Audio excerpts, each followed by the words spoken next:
Hello, I'm Jennifer with Jennifer Decorates, and today I have 8 of the top questions that I get asked as a designer.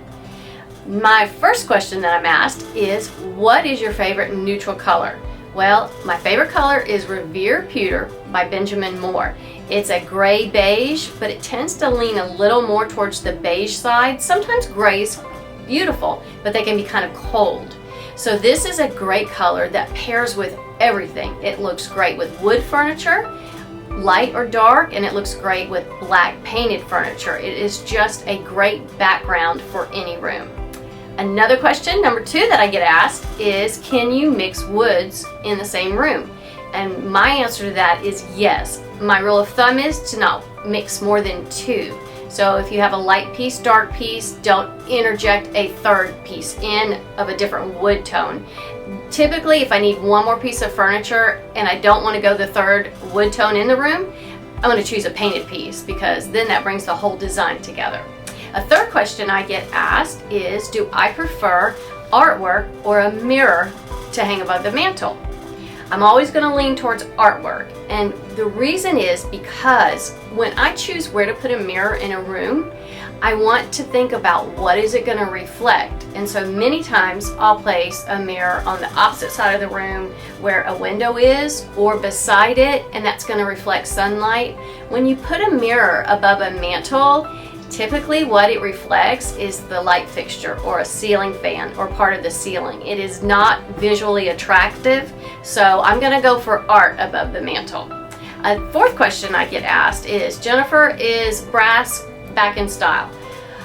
Yes, but it's a different brass. It's not quite as shiny and not quite as bold. It's a little bit more, I kind of call it a brushed brass. And I know you guys are all thinking, okay, we just got everything replaced with brushed nickel. So, you know, what's in comes out, what's out comes in. So, you know, stick with what you guys like. Another question I get asked is, how do I protect my wood surfaces? Now, when my kids were little and in the house, I believed in making a home easy to live in. It's a home for everybody. One of the ways I did that was in any of the end tables or even our dining table that was a natural wood, I coated with a product that's called tung oil. And you lay it all across, soak it in, rub it in, let it dry overnight, and then you don't have to use coasters. You don't have to worry about water spills. You want to coat that furniture once a year, but to me, that makes easy living.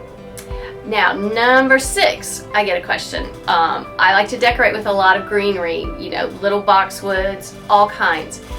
They ask me how to clean them. Now, if it is more of a silk flower or a silk greenery, you're gonna have to dust that by hand. But if it's more of a plastic material, my trick is foaming bath cleaner. I had to think of that word, foaming. But it's foaming bath cleaner, and you just spray it on, and that foam, the little bubbles, just like, remember the commercials, they eat all the dust, and then you just rinse it off, lay your greenery on a paper towel, and just let it dry naturally. Question number 7, how to accessorize a table. So whether it is a sofa table or an end table or even a console, I stick to decorating in 3s. And I stick with things that are varying heights. That gives you visual depth, and it just makes everything look a lot better. So for instance, I may put 3 staggering heights of candlesticks on one side, and then in the middle, I love antique books, so I may stack some antique books in the middle. And then for my third accessory, I will probably do something either with florals or a really pretty pot with some greenery in it. It helps to minimize clutter to kind of decorate in 3s. Now, does that mean if you have 3 things on the table, you can't throw a little bunny on there too or something? No, but that's just kind of my rule of thumb. So my last question that's asked all the time is, how can I make some quick, dramatic changes in my room without a whole lot of money and without a whole lot of major changing? So my top 3 on that one is, number 1 is lamps.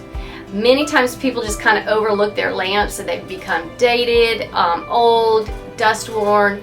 Change your lamps. Lamps to me are like their own art. Choose things choose lamps that really speak to you. You don't have to have every lamp matching your room. I'm not about that, but I like lamps that are pretty cool. The second thing is what we were talking about before, is accessories. Stand back and take a look at your accessories with a fresh eye. You know, what needs to go, what can stay, how can you freshen something up? And then the third one is drapery panels. I've said it before, but I'm all about having drapery panels in every room if possible.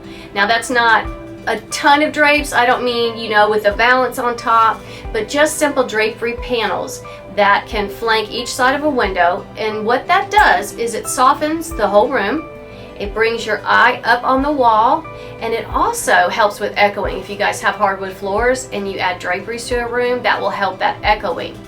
Now, not everybody can afford to have custom drapes, but I'm telling you, the home decor stores have really upped their game. TJ Maxx, Marshalls, then they are coming out with some beautiful drapery panels, and they're now offering them even in the 96-inch length, and they have drapery rods, so you can do that on a budget and it will make a huge difference. So there are some of my most popular questions that I get asked, and I hope some of these inspired you. So be sure to subscribe to my channel, because we'll have a video out next week, and I hope you have a wonderful day.